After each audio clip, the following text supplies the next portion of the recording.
रोचक चीज है कि पत्रकारिता में साइंस विज्ञान के लोगों का रूप होना, यही कारण है कि एक व्यक्ति जो नगर निगम की रिपोर्टिंग करता है वही स्पेस की भी रिपोर्टिंग करने लगता है, वही विज्ञान की तमाम चीज़ें बताने लगता है।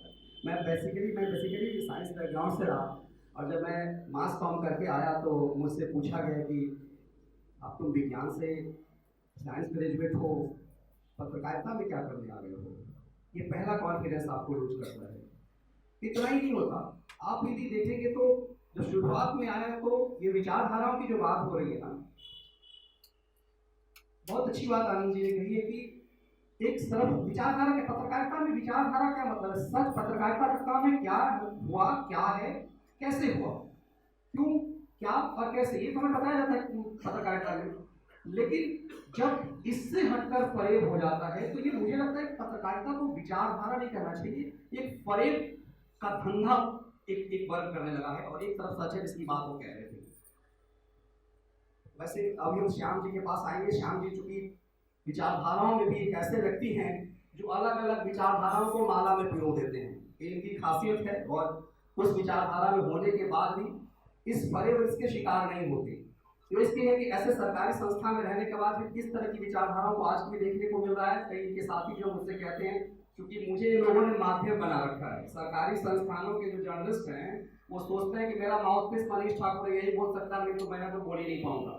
यही कारण है कि जो सो कॉल्ड आपको जो बड़े बड़े चैनलों पे जो राष्ट्रवादी पत्रकार दिखते हैं ना, मुझे उनकी भी लंका लगानी पड़ती है, क्योंकि उनका भी सच मैं जानता हूँ। इसीलिए मैंने 2002 के दंगे का बताया, आजकल लोग देश के सबसे बड़े राष्ट्रवादी नंबर 1 नंबर 2 में आते हैं। मैं किसी टेलीविजन चैनल पर गेस्ट के रूप में नहीं जाता, 1-2 में गया, उसके बाद क्योंकि मुझे सबकी लगानी है, मुझे सबका सच बताना है। मैं विचारधारा नहीं, वो राष्ट्रवादी है।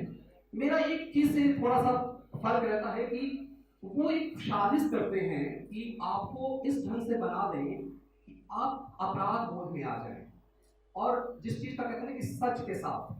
अब आनंद जी ने कहा कि मोदी राष्ट्र नहीं हो सकता, बिल्कुल सही बात है, मोदी राष्ट्र कैसे हो सकता है, एक वर्ग ने उसने कहा।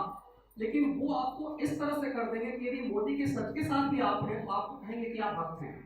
ये अच्छी बात ये हुई कि हमने एक व्याख्या की भक्त, तो उन्हें भक्त के रूप में हमें गाली दी थी, लेकिन हमने ऐसे अपनाया कि भक्त तो हनुमान है और हम तो भक्त के बड़े भक्त होते थे, हम तो हनुमान के पुजारी हैं। फिर हमने उनके कॉन्फिडेंस को लूज करना शुरू किया। तो जरूरत इस बात का नहीं है कि आप उनकी वो जो एक, चूंकि उन्होंने विचारधारा बना दिया है, उन्होंने एक तय कर लिया है हमें करना क्या है और आपके कॉन्फिडेंस को कैसे लूज करना। जैसे मैंने बताया कि संपादक के साथ की तस्वीर यदि प्रधानमंत्री के साथ है तो वो बड़ा हो जाता था, एक विधायक के साथ होता तो बड़ा हो जाता था। आज यदि किसी पत्रकार की तस्वीर यदि वो सोशल मीडिया पर डरता है प्रधानमंत्री के साथ तस्वीर शेयर करने से, मुझे लगता है कि श्याम जी बेहतर बताएंगे इसलिए, क्योंकि लोग डरते हैं कि प्रधानमंत्री, अरे मुझे ये क्या सरकार यदि चली जाएगी तो फिर मेरा क्या होगा।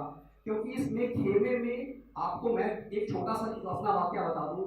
मेरा परिचय जब मैं मास कॉम करके आया तो मेरे किसी साथी ने, अभी मैं जिसके साथ मैं आ रहा था गाड़ी से, उन्हें साझा कर रहा था, एक संघ के प्रचारक रह चुके व्यक्ति मेरे ब्यूरो चीफ थे। मुझे बताया गया कि वहाँ पर एक व्यक्ति है जो प्रचारक, मेरा संघ से वैसा वास्ता नहीं रहा है कभी, लेकिन हाँ विचारधारा से प्रभावित तो रहा हूँ, मेरे बहुत सारे दोस्त रहे, स्वयं सेवक कभी नहीं रहा।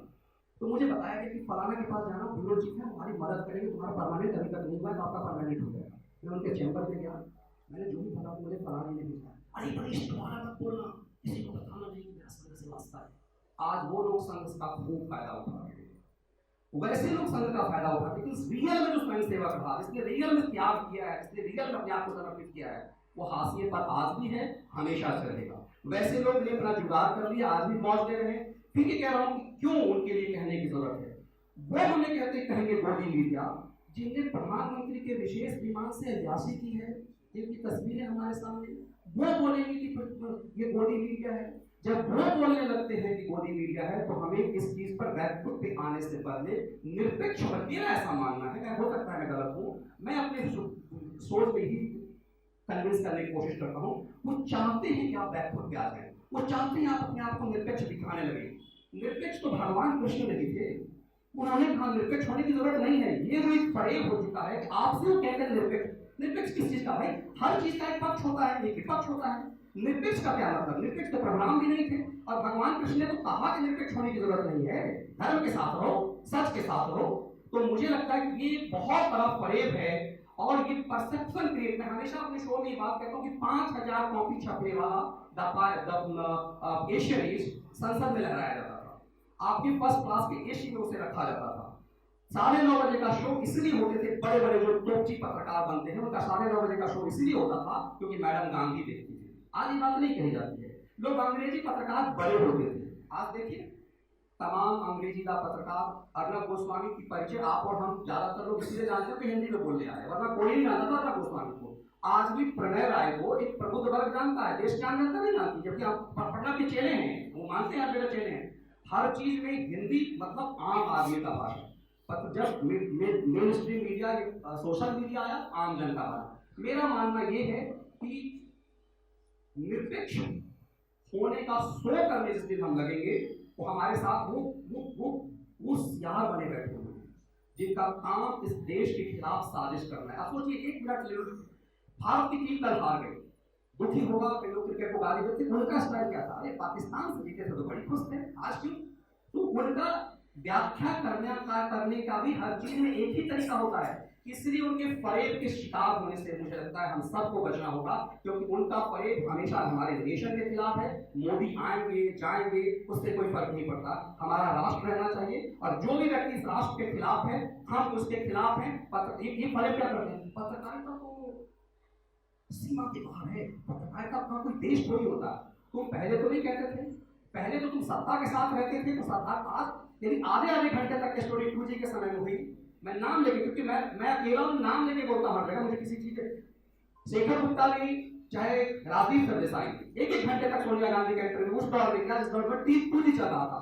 एक क्वेश्चन नहीं किया। मैं अपने शो में हमेशा कहता हूं, क्या पूछ रहे हैं आप? लाल दाल खाते थे या पीली दाल? इंदिरा जी ने आपको दाल खिलाना सिर्फ आज भी प्रधानमंत्री से कुछ ऐसा पूछ दिया तो ऐसा लगा कि पहली बार हुआ। आप उठा करके देख लीजिए, यूट्यूब के दौर में शेखर गुप्ता का भी इंटरव्यू है, राजदीप का भी इंटरव्यू है, 1-1 घंटे का इंटरव्यू सोनिया गांधी जी के साथ। उसमें एक भी पॉलिटिकल सवाल नहीं किया गया है। 2G उस समय इस देश आखंड भ्रष्टाचार में उबल रहा था, एक भी सवाल इन लोगों ने नहीं किया। और ये कहेंगे कि पत्रकारिता निरपेक्ष होना चाहिए, ये कहेंगे कि सत्ता के खिलाफ होना चाहिए। वो ये भी बोले कि सत्ता के खिलाफ होना चाहिए, जिनने सत्ता के हमेशा सत्ता की चाकरी की है तो उसकी बात नहीं सुनेंगे। हमें उसके फरेब का हिस्सेदार नहीं बनना है, क्योंकि हमें वो नहीं समझा सकते जिसने जीवन भर फरेब किया, जिसने जीवन भर बेईमानी किया, वो हमें जाने दे सकता। इसीलिए वो शर्मिंद कर रहे हैं आपसे कि आप निरपेक्ष बन जाइए। निरपेक्ष नहीं, हम राष्ट्र के साथ हैं, हम राष्ट्र के पक्ष में हैं, और मेरा मानना है कि यही सच है।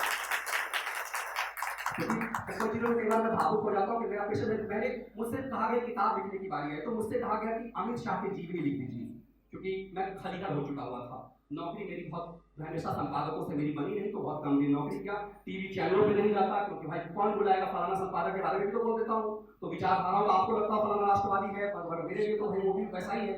तो उनके भी पीछे का परेश हो जाता हूँ कि पहले वो भी क्या थे। मैंने पहली किताब लिखी पत्रकारिता का ताला हथियार, और मैं आज तक न मेरी किताब का कोई विमोचन हुआ, न मुझे कोई मंच मिला, तो कहां से पैसा लाऊंगा मैं? कोई विमोचन नहीं हुआ मेरा। लेकिन YouTube के माध्यम से मैं दावा करता हूं किसी भी पत्रकार ने किताब लिखी होगी, मेरी किताब सबसे ज्यादा बिकी है। एक फर्स्ट राउंड में मेरी किताब जो है जो जितनी किताब छपी थी 5000 फर्स्ट में, आमतौर पर लोग 50-60 छापते, 5000 छपी और 15-20 दिन के अंदर खत्म हो गई। तो ये फर्क इसलिए मुझे कहा अमित शाह की जीवनी पर लिखी, मैंने जीवनी नहीं लिखूंगा, लेकिन लिखा वो जो मैंने चाहा। कहने का मतलब मेरा ये है, कई बार कुछ चीज को ये जो कोई कहे कि निरपेक्ष होने का, निरपेक्ष करना आपको आपके ऊपर एक साजिश है, उससे बचना है, क्योंकि ये दौर है, इस दौर को आगे खींचना है। कुछ दिन हम इसे खींच लिए तो वो जितने भी वृद्ध बैठे हैं ना, वो सब बूढ़े हो रहे हैं, मर के खप जाएंगे, और फिर हमारा राष्ट्र जिंदा होगा इन लोगों ने जिन्हें राष्ट्र के साथ से साजिश की। अब मैं चाहूंगा कि श्याम जी से कुछ अपने अनुभव साझा करें इस विचारधाराओं से रुकी-वटी मीडिया में, क्योंकि श्याम जी एक ऐसे मंच से जुड़े हुए हैं कि बहुत चीज इंटरनली हो सकता है वो मेरी तरफ खुल के नहीं बोल पाएंगे, लेकिन उनका जो अनुभव है उसे सुनना रोचक होगा। श्याम जी।